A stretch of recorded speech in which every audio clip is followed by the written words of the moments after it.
The arrival, the vast emptiness of space around Earth, suddenly filled with light. Hundreds of alien ships dropped out of hyperspace in perfect formation, their dark hulls gleaming under the distant sun. The Armada stretched across the void like a metal storm cloud, each vessel bristling with weapons and energy shields. Admiral Rex stood on the bridge of the human battleship Defiant, watching the display screens with calm eyes. His crew moved quietly around him, their fingers dancing over control panels as they tracked the incoming fleet.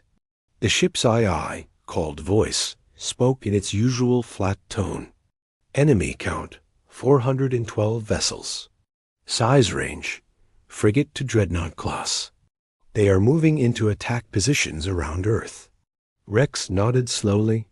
He had gray hair and deep lines around his eyes from years of military service. His uniform was simple and dark, without fancy decorations. Behind him, his weapons officer. Tom checked the targeting systems one more time. "Sir, they're sending a message," reported the communications officer, Lisa. She was young but skilled, her hands steady on the controls. "Put it through," Rex ordered. The main screen flickered, then showed an alien face. The creature had blue-gray skin, 4 eyes, and no visible mouth. When it spoke, the words came through a translator device.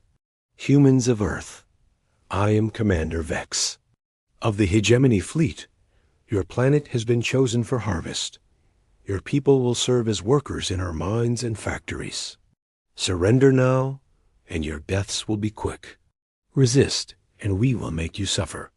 The alien's 4 eyes blinked in sequence, clearly expecting fear or panic. Instead, Rex simply smiled. It was not a kind smile. "Tom, are our weapons ready?" he asked suavely. "Yes, sir." All systems green. "Lisa, open a channel to the alien fleet." "Channel open, sir." Rex stepped forward, his hands clasped behind his back. When he spoke, his voice was steady and calm. "Commander Vex, I am Admiral Rex of the Earth Defense Force. You have made a mistake coming here. This is your only warning. Leave now or face the consequences." The alien commander's eyes widened. A sound came from the speaker that might have been laughter. "You dare threaten us? We are the Hegemony. We have conquered 1,000 worlds. Your single ship cannot stand against our Armada." "Single ship?" Rex raised an eyebrow. Who said anything about a single ship? At his signal, Tom pressed a button. All around Earth, space began to shimmer. One by one, human warships decloaked from their hiding spots. They had been waiting invisible, using advanced stealth technology. The alien fleet found themselves surrounded by over 600 human vessels. But that was not the most surprising part. The human ships were different from anything the aliens had seen before. Where alien vessels were smooth and curved, human ships looked angular and brutal. They were covered in armor plating and weapon ports. Some had rotating sections that created artificial gravity. Others had massive railgun cannons that could fire solid projectiles at incredible speeds. "Impossible," Vex whispered. "Our sensors showed only one ship." "That's because you weren't looking hard enough," Rex replied. "Humans have been preparing for this day for decades. We've been watching you, learning about you, building weapons designed specifically to kill your kind." The alien commanders' confidence began to crack. You cannot have such technology. You are a primitive species." "Primitive?" Rex's smile grew wider. "Let me show you something about human technology." He turned to his crew. "Begin Operation Homecoming. Target their command ships first." The human fleet moved with perfect coordination.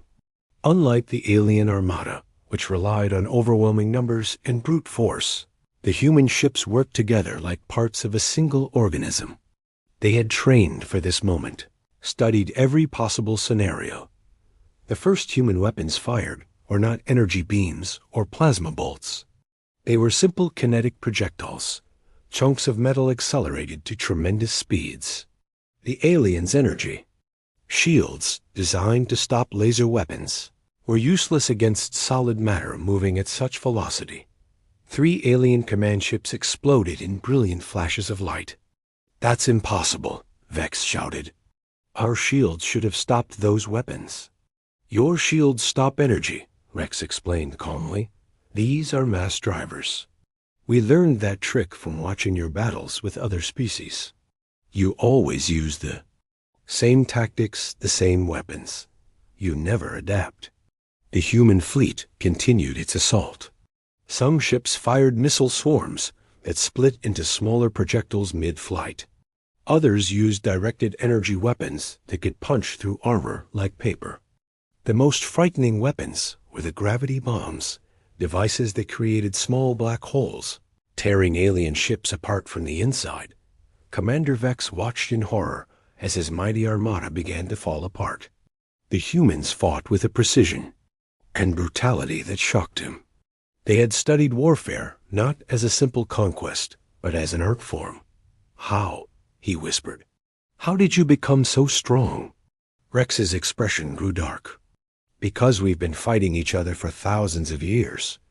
We know war better than you ever will." The alien armada tried to regroup, but the human fleet gave them no time to recover. Admiral Rex watched the tactical display as his ships moved like wolves around a herd of frightened animals. The aliens had expected an easy victory, but they were learning that humans did not fight fair. "Sir, enemy vessels are attempting to form defensive positions," reported Tom from his weapons station. "They're clustering around their larger ships." "Classic mistake," Rex muttered. "They think bigger means safer." He turned to his navigator, an older man named Jack. "Bring us around to attack Vector 7. Signal the destroyer squadrons to begin their run."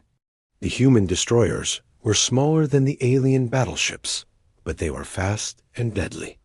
They darted between the larger enemy vessels like angry wasps, their weapons tearing holes in the alien formation. The aliens tried to target them, but human ships were built for speed and maneuverability. On the alien flagship, Commander Vex struggled to understand what was happening. His fleet had faced many enemies before, but none had fought like this. The humans seemed to know exactly where to strike, exactly when to retreat. "Report." He barked at his tactical officer, a thin creature with 6 arms. "Sir, we've lost 47 ships in the first engagement. The humans are using weapons we've never seen before. Their projectiles penetrate our shields and their energy. Weapons operate on frequencies our defenses cannot absorb." Vex's 4 eyes blinked rapidly. "How is that possible?" "We've monitored their communications for months. They shouldn't have such advanced technology." What the aliens didn't know was that humans had been feeding them false information. Every signal they intercepted, every transmission they monitored, had been carefully crafted to make Earth appear weak and unprepared. It was the greatest deception. In human history. Back on the Defiant, Rex received reports from his fleet commanders. Captain Smith of the heavy cruiser Vengeance was engaging 3 alien battleships. Captain Brown of the carrier Liberty had launched fighter squadrons that were swarming the enemy flanks. Every human ship knew its role perfectly. "Admiral," Lisa called from communications. "We're receiving a transmission from the alien fleet. They want to negotiate." Rex almost laughed. "After 10 minutes of fighting, they want to talk? Put them through." Commander Vex appeared on the screen again, but now he looked desperate. His blue-gray skin had turned pale, and his 4 eyes darted nervously. "Admiral Rex, perhaps we can reach an agreement. The hegemony is willing to offer you a place in our empire. You would rule Earth as our governors, and your people would be treated well." "Too late for that," Rex replied coldly. "You came here to make slaves of my people. You threatened to harvest our planet. Did you think we would just forget? But you cannot defeat our entire fleet.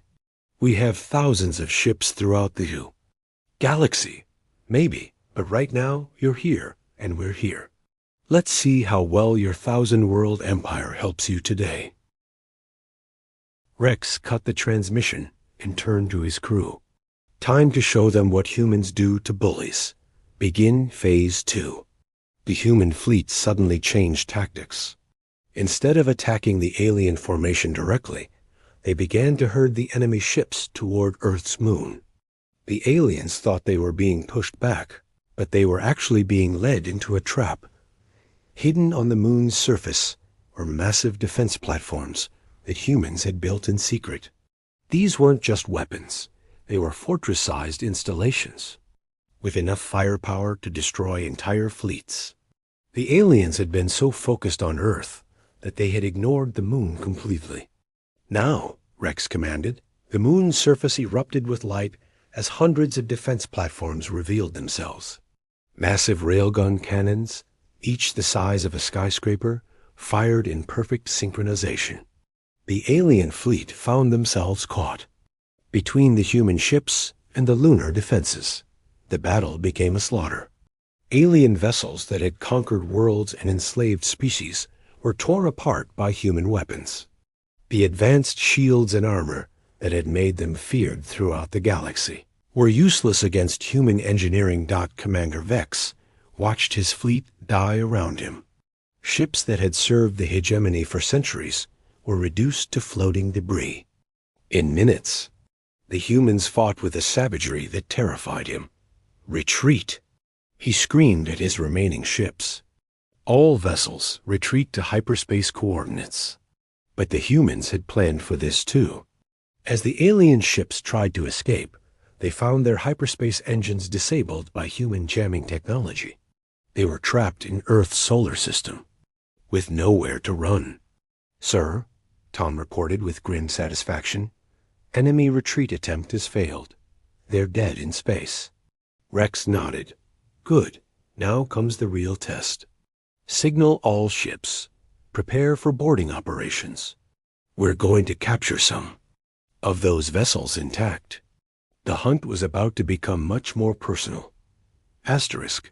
The human boarding pods looked like metal coffins shooting through space.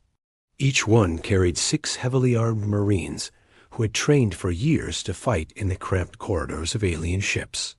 Sergeant Mike led his squad toward the alien cruiser Dark Talon, watching through the pod's small window as they approached the enemy vessel.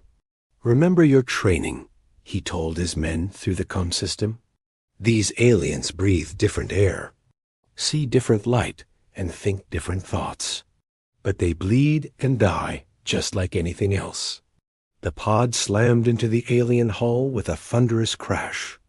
Cutting lasers immediately began burning through the metal, creating an entry hole. Within seconds, the Marines were inside, their weapons ready. The interior of the alien ship was a nightmare of curved walls and strange lighting. The air was thick and smelled like sulfur. Gravity was lighter than Earth normal, making every step feel like a small bounce. The Marines moved in formation, their armor sensors scanning for threats. "Contact front," shouted Private Dan as 3 aliens rounded a corner. These weren't the blue-gray creatures from the command deck. These were soldier-cast aliens, taller and more heavily built, with natural armor plating and razor-sharp claws. The firefight was brief and brutal. Human weapons, designed for maximum stopping power, tore through alien armor like paper. The aliens' energy weapons were more advanced, but they were designed for fighting other aliens, not humans in powered armor. Meanwhile, on dozens of other ships, similar boarding actions were taking place. The aliens had never faced an enemy that would actually board their vessels. Most species either surrendered or died fighting at long range. Humans did neither. Captain Ross led a boarding party onto an alien battleship. His mission was different. He needed to capture the ships. Computer core intact. The information stored there would tell humanity everything they needed to know about the alien empire. The alien crew fought desperately to stop him. They had been told that humans were primitive savages, but these warriors moved with deadly precision.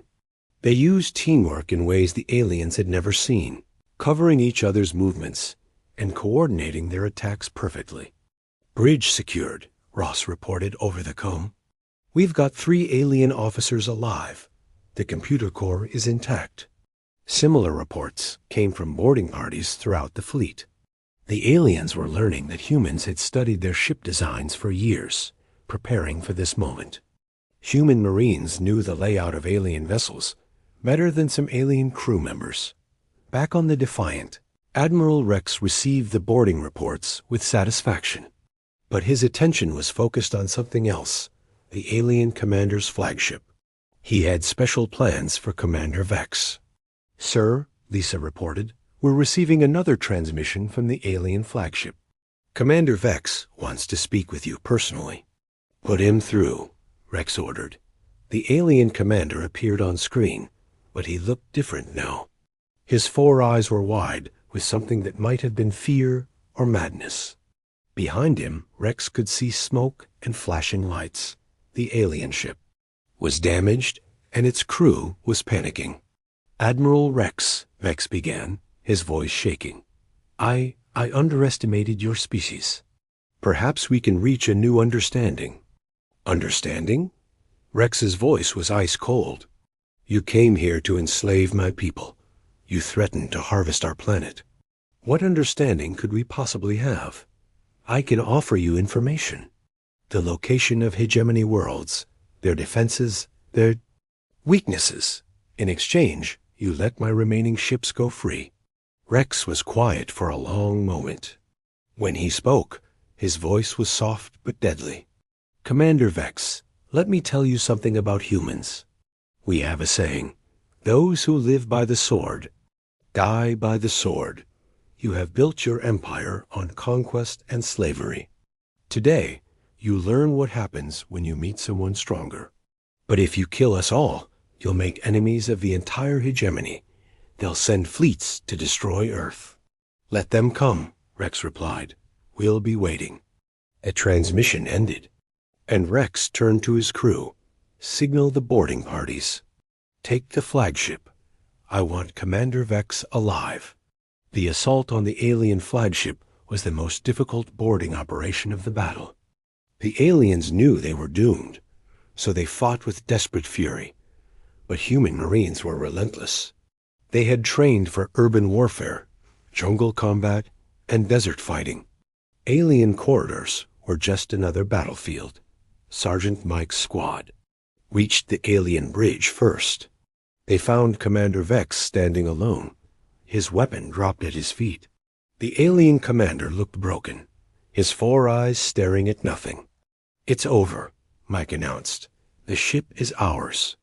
Through the bridge windows, they could see the remains of the alien Armada. Hundreds of ships that had once ruled the galaxy were now floating wreckage. The few intact vessels were under human control, their crews either dead or captured. The invasion of Earth had lasted less than 2 hours. The hegemony's mighty Armada was destroyed, but Rex knew this was just the beginning. Commander Vex sat in a stark white room aboard the human battleship Defiant. His hands were bound with strange metal restraints that seemed to adapt to his alien physiology. Across from him sat a human he had never seen before, a woman with short gray hair and cold, calculating eyes. "I am Dr. Webb," she said in a calm voice. "I study alien cultures and psychology. We're going to have a conversation." Vex's 4 eyes blinked in sequence. "I am a commander of the hegemony fleet. I demand to be treated according to military protocol." Dr. Webb smiled, but it was not a friendly expression. "You're not a prisoner of war, Commander. You're a terrorist who threatened to enslave billions of innocent people. We don't have protocols for that." Around the room, human technicians worked with captured alien equipment. They had been analyzing the enemy's technology for hours, learning how their weapons worked, how their ships were built, and most importantly, how their empire was organized.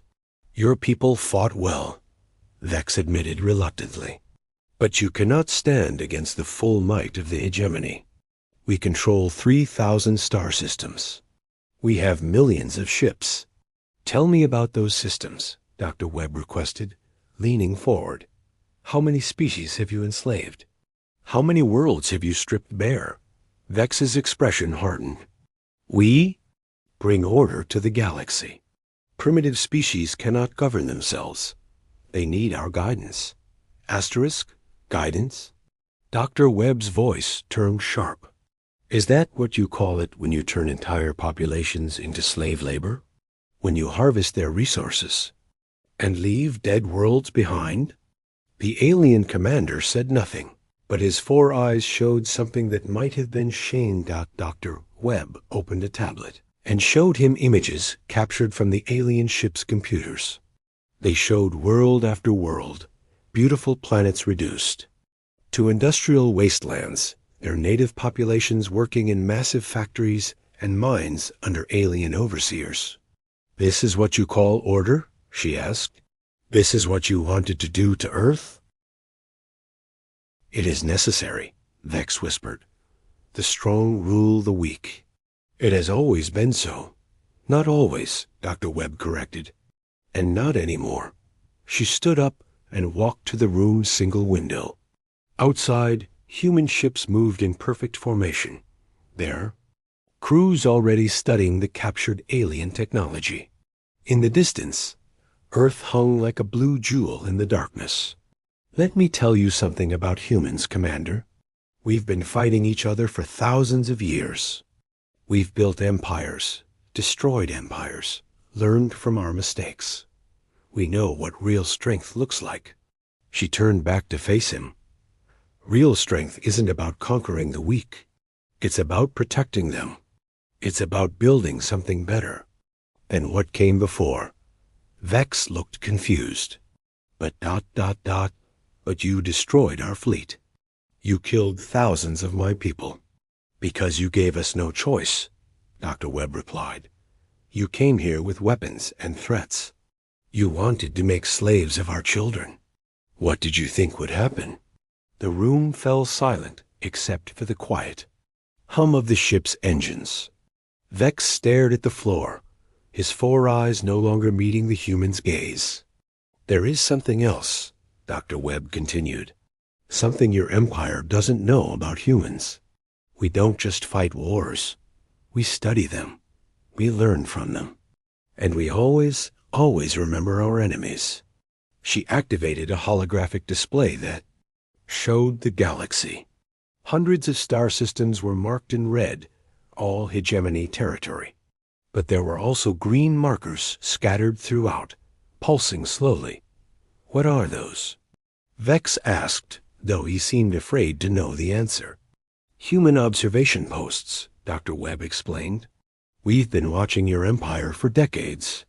We know the location of every major world, every fleet base, every important facility. We've been preparing for this day for a very long time. The alien commander's 4 eyes widened in shock. That's impossible. We would have detected your ships. You detected what we wanted you to detect, Dr. Webb said. While you were monitoring our communications and thinking we were primitive, we were infiltrating your empire. We've been learning your weaknesses, studying your tactics, preparing for war. She leaned closer to him. Commander, your fleet was just the beginning. We know about the slave worlds, the factory planets, the mining operations. We know about all of it. You cannot mean to attack the entire hegemony, Vex said, his voice barely above a whisper. Not attack, Dr. Webb corrected. Liberate. Every world you've conquered, every species you've enslaved, we're going to set them free. And you're going to help us. I will never betray my people. Your people? Dr. Webb laughed coldly. Commander, let me show you something else. The holographic display changed, showing recordings from the alien ships. They depicted the alien leadership abandoning their crews, fleeing in escape pods while leaving their subordinates to die. Your superiors left you to die, Dr. Webb explained. They're probably halfway back to hegemony space by now, preparing to tell their leaders that Earth was too well defended to conquer. Vex stared at the images, his four eyes filling with what might have been alien tears.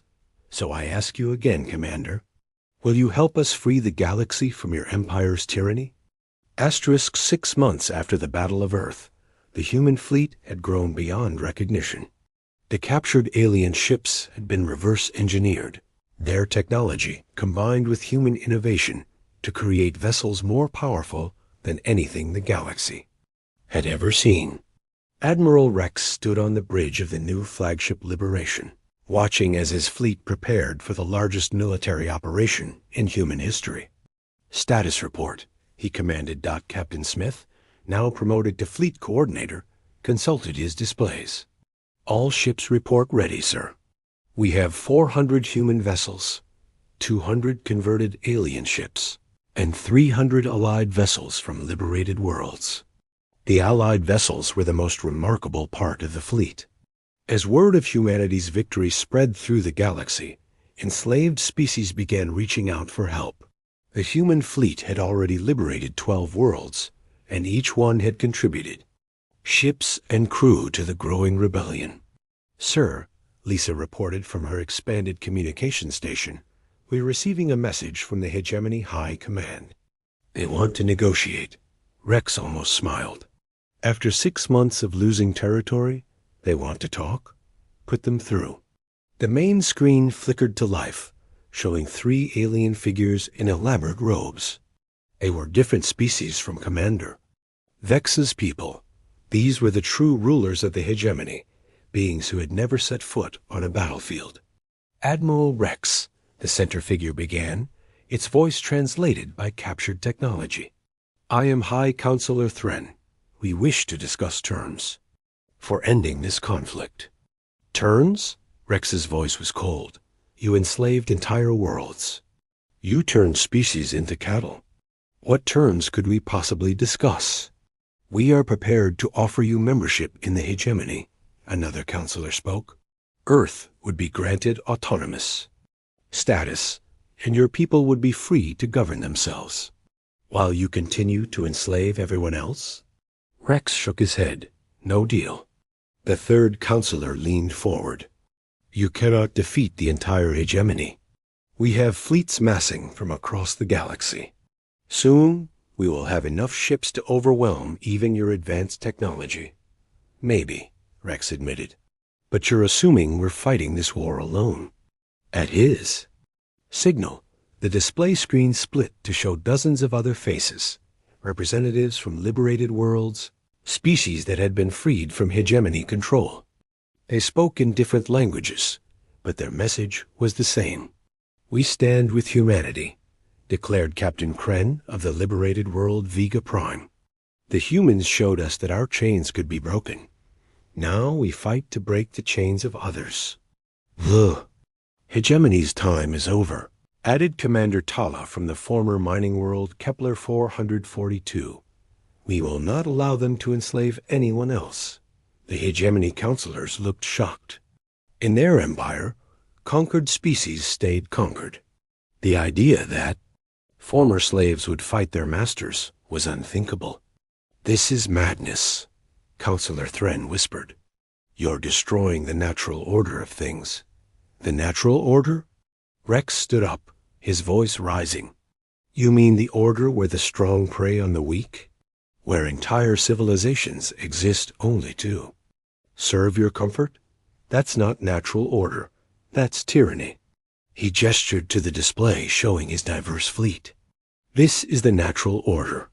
Different species working together, protecting each other, building something better than what came before. You will fail, the second counselor snarled. Even if you defeat our fleets, you cannot govern a galaxy. Your alliance will tear itself apart. Perhaps, Rex said calmly, but we'll do it as free beings, not as your slaves. The transmission ended, and Rex turned to his assembled commanders. The bridge of the Liberation was filled with beings from a dozen different worlds. Humans, the bird-like avians from Kepler 442, the massive rock people from Vega Prime, and many others. "You heard them," Rex announced. "The hegemony is massing their fleets for a final battle. They want to crush our rebellion before it can spread further." "Where will they make their stand?" asked Commander Kren, her feathers ruffling with anticipation. "Intelligence suggests they're gathering at the Nexus system," Rex replied. "It's the hub of their empire. If we can take it, we can cripple their ability to coordinate their remaining forces."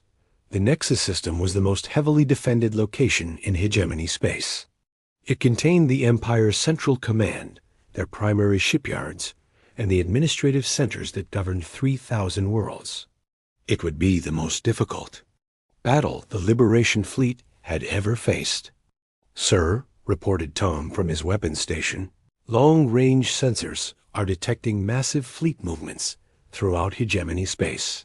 They're pulling ships from everywhere, garrison fleets, patrol squadrons, even ceremonial guards." "How many?" Rex asked. "At least 3,000 vessels, sir. Maybe more." The bridge fell silent. Even with their advanced technology and allied forces, the Liberation Fleet was outnumbered 3-1. "Well," Rex said finally, "we always knew this day would come. Signal all ships. Prepare for hyperspace jump. We're going to end this war, once and for all." As the Liberation Fleet prepared for its final battle, Rex looked out at the stars and thought about the species still enslaved throughout the galaxy. Win or lose, humanity had already achieved something remarkable. They had shown the universe that freedom was possible.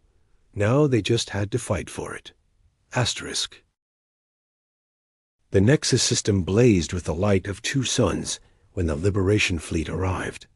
Admiral Rex stood on the bridge of the Liberation, watching as his sensors revealed the full scope of the enemy force. The hegemony had gathered every ship.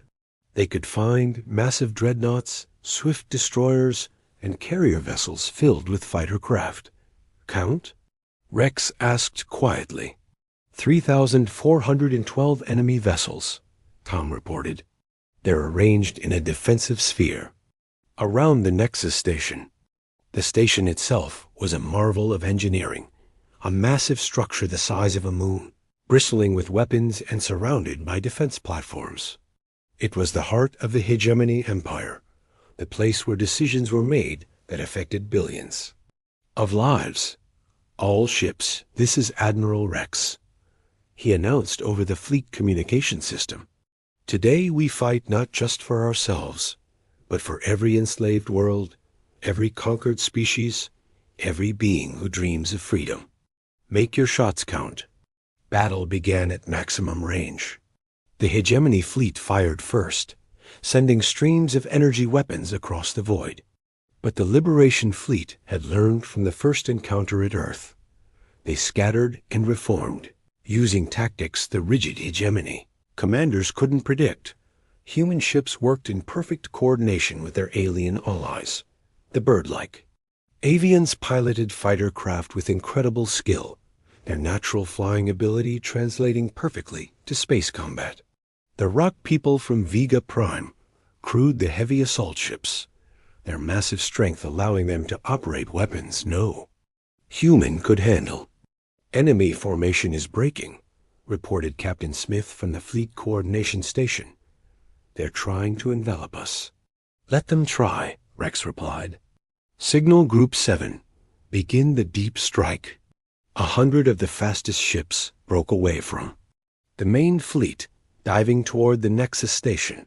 The hegemony fleet moved to intercept them, but this was exactly what Rex had planned.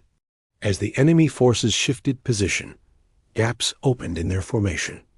"Now!" Rex commanded. The Liberation Fleet's capital ships opened fire with everything they had. The new hybrid weapons, combining human and alien technology, tore through hegemony vessels like paper. Ships that had terrorized the galaxy for centuries were destroyed in seconds. But the hegemony fleet was vast, and they fought with desperate fury. They knew that defeat here meant the end of their empire. Alien commanders, who had never faced a real challenge, suddenly found themselves fighting for their lives. On the bridge of the hegemony flagship, High Counselor Thren watched his forces being systematically destroyed. How is this possible? He demanded. We have the largest fleet in the galaxy. Size isn't everything, his tactical officer replied grimly. The Liberation Fleet fights like a single organism. They anticipate our moves, counter our tactics. It's as if they can read our minds. What the hegemony leaders didn't understand was that their own rigid hierarchy was working against them. They had built an empire based on absolute obedience, where lower-ranking officers never questioned orders. The Liberation Fleet, by contrast, was built on cooperation and trust. Every captain could make tactical decisions. Every crew member could contribute ideas. The battle raged for hours. The Liberation Fleet lost ships too, brave crews who died to free worlds they had never seen. But for every Allied vessel destroyed, 3 hegemony ships were eliminated. Sir, Lisa reported, the Deep Strike Force has reached the Nexus station. They're engaging the defense platforms. Rex watched the tactical display as human and alien ships battled around the massive station. The platforms were heavily armed, but they had been designed to fight large fleets, not small, agile vessels that could get close to their blind spots. Direct hit on Platform 7, Tom announced. Platform 12 is losing power. One by one, the defense platforms fell. The Nexus station, stripped of its protective shield, lay vulnerable. But Rex had no intention of destroying it. The station contained millions of civilian workers, many of them slaves from conquered worlds. All ships, this is Admiral Rex, he announced. Begin boarding operations on the Nexus station. Rules of engagement: protect civilians, secure command centers, and capture hegemony leadership alive. The final phase of the battle was fought in the corridors of the station itself. Human Marines and alien freedom fighters worked together, room by room, level by level. The hegemony security forces, used to controlling helpless slaves, crumbled. Before the coordinated assault, High Counselor Thren was found in his private chambers, trying to destroy sensitive documents. He was taken alive, along with dozens of other hegemony leaders. Their empire, built on conquest and slavery, was finally overdone as the battle ended. Rex stood in the station's central command center. Around him, beings from dozens of worlds worked together to coordinate the liberation of the remaining hegemony territories. The galaxy would never be the same. Admiral, Lisa reported, we're receiving surrender signals from hegemony fleets throughout the galaxy. It's over, sir. We've won. Rex nodded, but his expression was thoughtful. The war is over, he said. Now comes the harder part, building a galaxy where everyone can be free. Outside the station's windows, the stars shone with new hope. The age of the hegemony had ended. The age of freedom had begun. The end asterisk.